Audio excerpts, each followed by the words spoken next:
বিস্তৃত অক্ষ, নিম্নচাপ অক্ষ যেটাকে বলি আমরা, যেটা আপনার রাজস্থান থেকে শুরু হয়।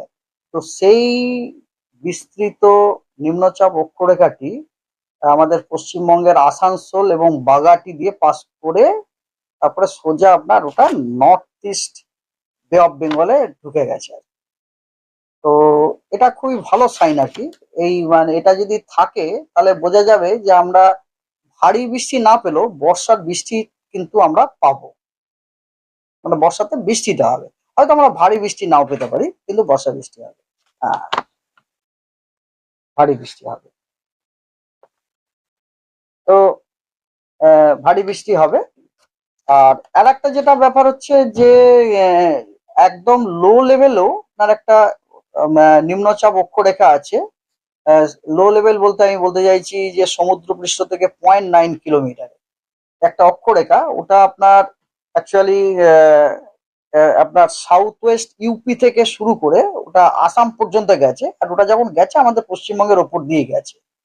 ফলে ওটাও আপনার ওই এলাকাতে উইন্ডকে টার্ন করতে যথেষ্ট সাহায্য করবে, ফলে ওই এলাকাতে আপনার বৃষ্টি হওয়ার সম্ভাবনা, যেটা আমরা day to day weather forecasting এ জানাবো। আর একটা ব্যাপার হচ্ছে যে গতকাল আমরা আপনাদের প্রেস ব্রিফিং এর সময় একটা সাইসারের কথা বলেছিলাম। আজকে ওই আপনার ঘূর্ণাবর্তটি আছে, তবে এটা অন্য জায়গাতে। এটা এখন বর্তমানে রয়েছে আপনার পশ্চিম মধ্য বে অফ বেঙ্গল। মানে বে অফ বেঙ্গলটাকে আপনি যদি ইস্ট এবং ওয়েস্টে ভেঙে নেন, এবং তারপরে ইস্ট ওয়েস্টে ভাঙার পর যদি তিনটে বেল্টে যদি ভাঙেন, উত্তর মধ্য ইয়েতে, তো পশ্চিম মধ্যতে আছে। এবং সাউথ ওড়িশা কোস্টের সংলগ্ন ওই জায়গাতে একটি সাইসার আছে, তবে সাইসারটা নিচুতে নেই, ওটা আছে আপনার ভূপৃষ্ঠতে একটা লেয়ারে আছে। আপনার সমুদ্রপৃষ্ঠ থেকে 5.8 কিলোমিটার থেকে সমুদ্রপৃষ্ঠ থেকে 7.6 কিলোমিটার ওই লেয়ারটাতে ওটা আছে।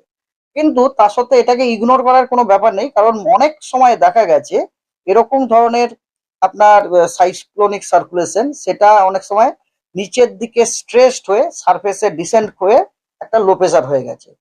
তো এখনই আমরা কোনো রকম এরকম ইন্ডিকেশন পাচ্ছি না যেটা হবেই।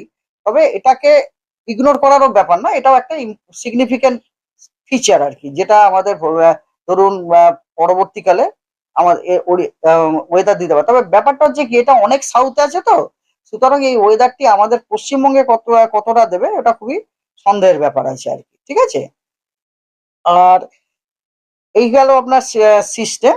আর day to day weather forecast হচ্ছে এইরকম, যেমন আহ, আজকে আপনার সবকটা ডিস্ট্রিক্টেই আপনার পশ্চিমবঙ্গের সবকটি ডিস্ট্রিক্টেই আপনার হোয়াইট স্প্রেড রেনফল হওয়ার সম্ভাবনা আছে। মানে বেশিরভাগ জায়গাতে, এক্সেপ্ট কয়েকটি জেলা, সেগুলি হচ্ছে আপনার পুরুলিয়া, বাঁকুড়া, দুইটি বর্ধমান, ঝাড়গ্রাম এবং ওয়েস্ট মেদিনীপুর। ওই জায়গাগুলিতে বৃষ্টিপাতের সম্ভাবনাটা হচ্ছে fairly wide spread. Fairly wide spread মানে আমি বলতে চাইছি আপনার 50% থেকে 75% জায়গা জুড়ে বৃষ্টি হওয়ার সম্ভাবনা আছে, কিন্তু বাকি জেলাগুলিতে কিন্তু মোর দ্যান 75% এরিয়াতে বৃষ্টি হওয়ার সম্ভাবনা আছে। আগামীকাল 7 তারিখে আপনার উত্তরবঙ্গের দার্জিলিং, জলপাইগুড়ি, কোচবিহার, কালিম্পং এবং আলিপুরদুয়ার এই জেলাগুলিতে হোয়াইট স্প্রেড রেনফল হওয়ার সম্ভাবনা আছে, এবং পশ্চিমবঙ্গের বাকি সব জেলাতে ফেয়ারলি হোয়াইট স্প্রেড হওয়ার সম্ভাবনা আছে।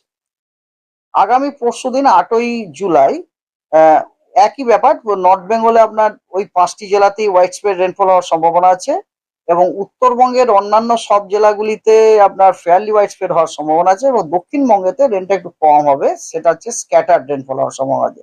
স্ক্যাটার্ড মানে আমি বলতে চাইছি আপনার 25% থেকে 50% মতো বৃষ্টি আর কি, জায়গা জুড়ে।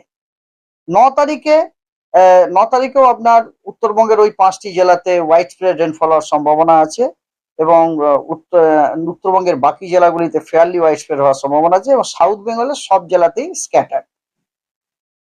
10 তারিখেও ওই 5টি জেলাতে হোয়াইট স্প্রেড, উত্তরবঙ্গের বাকি জেলাগুলিতে ফেয়ারলি হোয়াইট স্প্রেড, এবং দক্ষিণবঙ্গে আপনার কয়েকটি জেলাতে ফেয়ারলি হোয়াইট স্প্রেড আছে, কিন্তু বাকিগুলিতে স্ক্যাটার। সেগুলো হচ্ছে বর্ধমান, বীরভূম, মুর্শিদাবাদ এবং নদিয়া, এগুলিতে ফেয়ারলি হোয়াইট স্প্রেড হওয়ার সম্ভাবনা আছে, বাকিগুলিতে আপনার স্ক্যাটার রেনফল আছে।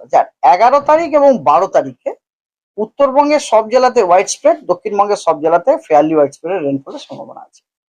আর এই গেল আপনার ওয়েদার স্পেশিয়াল ডিস্ট্রিবিউশন আর কি। এবার আমি ইন্টেন্সিটি ওয়াইজ বলি। যেমন আজকে আপনার অত্যধিক ভারী বৃষ্টি এবং ভারী থেকে অতি ভারী বৃষ্টির লাল সতর্কবার্তা দেওয়া হয়েছে উত্তরবঙ্গের 5টি জেলাতে।